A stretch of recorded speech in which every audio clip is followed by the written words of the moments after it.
My name is Olivia Carter. I was 28 years old when I met the man who would change my life forever. His name was Ryan Anderson. We met on a beautiful autumn evening at my cousin's engagement party in a small town called Willow Creek. The air was cool, soft music floated through the garden, and golden lights hung from the trees. I was standing alone near a fountain when I noticed him. Ryan was talking with a group of friends, but every now and then he glanced in my direction. Eventually, he walked over and introduced himself. "Hi, I'm Ryan." His smile was warm and genuine. "I'm Olivia," I replied. What began as a simple conversation quickly became something more. We talked for hours that night, about childhood memories, about dreams, about the future. For the first time in years, I felt truly understood. After that evening, Ryan and I became inseparable. We met after work, shared long phone calls, and spent weekends exploring nearby towns together. Every moment with him felt easy, natural, safe. A year later, Ryan proposed beside a quiet lake at sunset. With tears in my eyes, I said yes.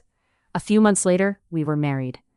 I believed I was starting the happiest chapter of my life, but I was wrong. The problems didn't come from Ryan. They came from someone else, his mother. Her name was Patricia Anderson. At first, she seemed friendly. She smiled at me during family dinners and complimented my cooking. But after the wedding, everything changed. Patricia began visiting our home almost every day. She entered without warning. She rearranged our kitchen. She criticized how I cleaned. She questioned every decision I made. Worst of all, Ryan never stopped her. Whenever I tried to explain how I felt, he would simply say, "She's just trying to help." But it didn't feel like help. It felt like control. As months passed, I became increasingly lonely. Even though I was married, I often felt invisible. Ryan spent more time with his mother than with me. Many evenings he would leave work and go directly to her house. Meanwhile, I sat alone at home waiting. One night after another argument, I locked myself in the bathroom and cried. I loved my husband, but I was exhausted. Part of me wanted to leave. The following week, everything changed. I started feeling sick.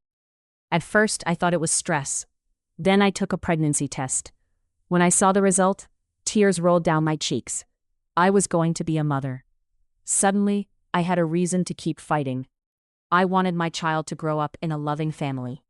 That evening, I planned a special dinner for Ryan. I cooked his favorite meal and decorated the table with candles. I wanted to surprise him with the news. But when the door opened, it wasn't Ryan. It was Patricia. She looked around suspiciously. "What's all this?" she asked. Taking a deep breath, I smiled. "I'm pregnant." For a moment, silence filled the room. Then Patricia laughed. Not a joyful laugh, a cruel one. "That's impossible," she said. My smile disappeared. "What do you mean?" She stepped closer. "That baby isn't Ryan's." The accusation hit me like a slap. And seconds later, an actual slap followed. Her hand struck my face so hard that I stumbled backward. Tears filled my eyes. I couldn't believe what had just happened. At that exact moment, the front door opened. Ryan walked inside.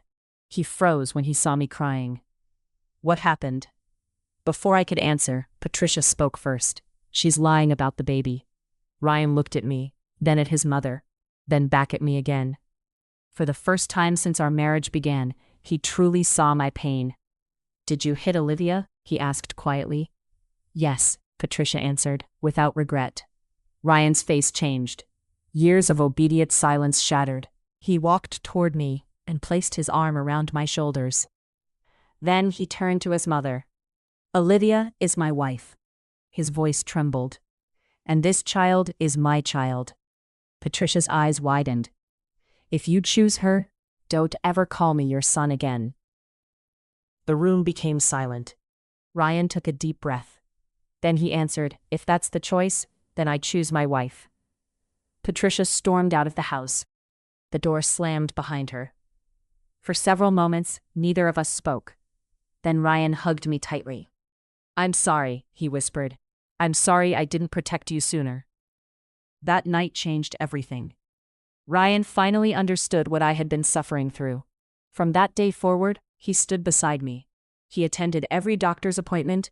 He helped prepare the nursery. He listened when I spoke.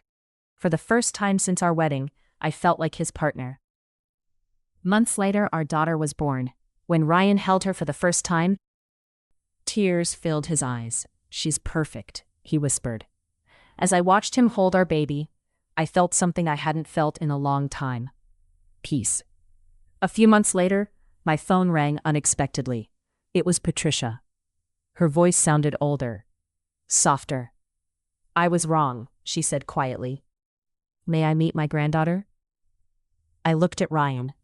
He smiled gently. "It's your decision." I thought for a moment. Then I answered, "Yes." When Patricia arrived, she looked very different. The pride and anger were gone. She held her granddaughter carefully and began to cry. For the first time, I saw regret in her eyes. "I'm sorry, Olivia."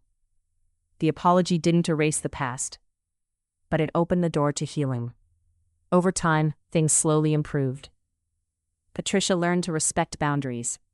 Ryan learned the importance of standing up for his family. And I learned something important too. Love isn't about control. It isn't about choosing sides.